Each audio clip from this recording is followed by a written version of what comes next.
আসসালামু আলাইকুম। আর কিচেনে আপনাদের সবাইকে স্বাগতম। আজকে আমি আপনাদের সঙ্গে শেয়ার করব পেঁয়াজু মিক্স। খুবই সহজভাবে তৈরি করে নিতে পারবেন এটা।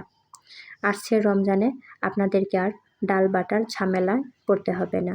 ডাল বাটার ঝামেলা ছাড়াই আপনারা এরকম সুন্দর ক্রিসপি পেঁয়াজু তৈরি করে নিতে পারবেন।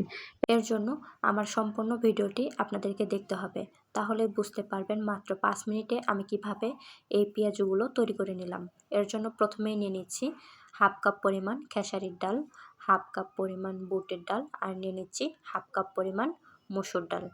আমি এই 3টা ডাল দিয়েই আজকের আমি এই পেঁয়াজু মিক্সটি তৈরি করব। এর জন্য দিয়ে দিলাম পানি, দিয়ে ভালোভাবে কষলিয়ে ডালগুলোকে ধুয়ে পরিষ্কার করে নিব। দেখতে পাচ্ছেন আমি ডালগুলো ভালোভাবে ধুয়ে পরিষ্কার করে নিয়েছি। এবার একটি ছাঁকনিতে এভাবে রেখে দিয়েছি যাতে এক্সট্রা পানিটা ঝরে যায়। এরপর একটি প্লেটে দিয়ে আমি রোদে শুকিয়ে নেব। খুব ভালোভাবে শুকিয়ে নিতে হবে।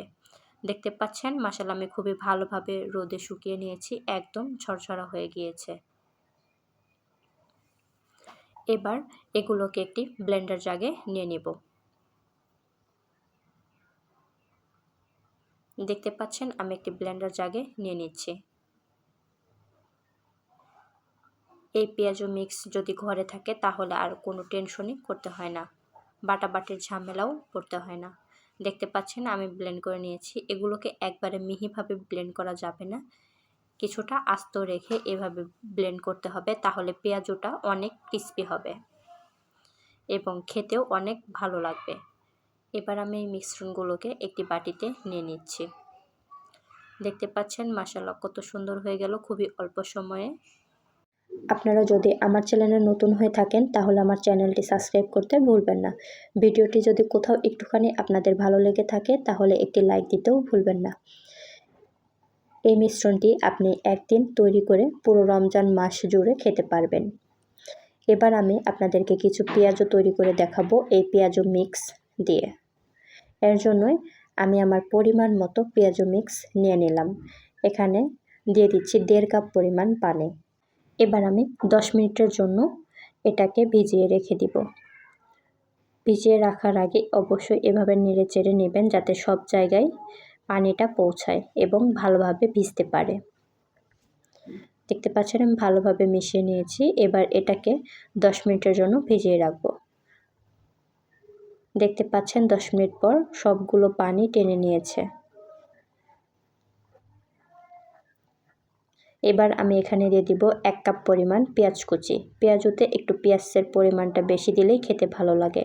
দিয়ে দিলাম 2 টেবিল চামচ পরিমাণ কাঁচামরিচ কুচি, 2 টেবিল চামচ পরিমাণ ধনেপাতা কুচি, স্বাদ মতো লবণ, হাফ চা চামচ হলুদ গুঁড়া, হাফ চা চামচ ধনিয়া গুঁড়া, হাফ চা চামচ জিরা গুঁড়া, হাফ চা চামচ পরিমাণ মরিচ গুঁড়া। ঝালটা আপনারা আপনাদের পছন্দ মতো দিতে পারেন। এবার সবগুলোকে ভালোভাবে মেখে নেব।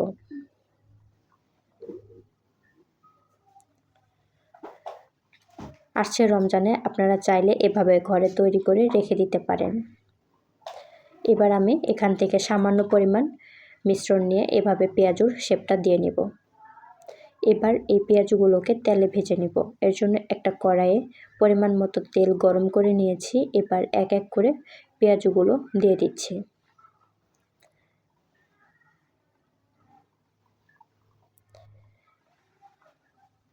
এবার এই পেঁয়াজুগুলোকে উল্টিয়ে পাল্টিয়ে ভেজে নিচ্ছি।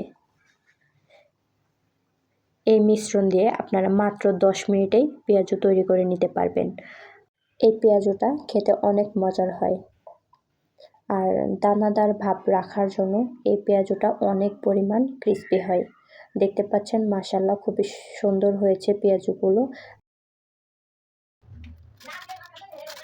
আপনারা শব্দ শুনে নিশ্চয়ই বুঝতে পেরেছেন যে পেঁয়াজুটা কতটা পরিমাণ ক্রিস্পি হয়েছে। তো আজকের ভিডিও পর্যন্ত। ভালো থাকবেন, সুস্থ থাকবেন। আল্লাহ হাফেজ।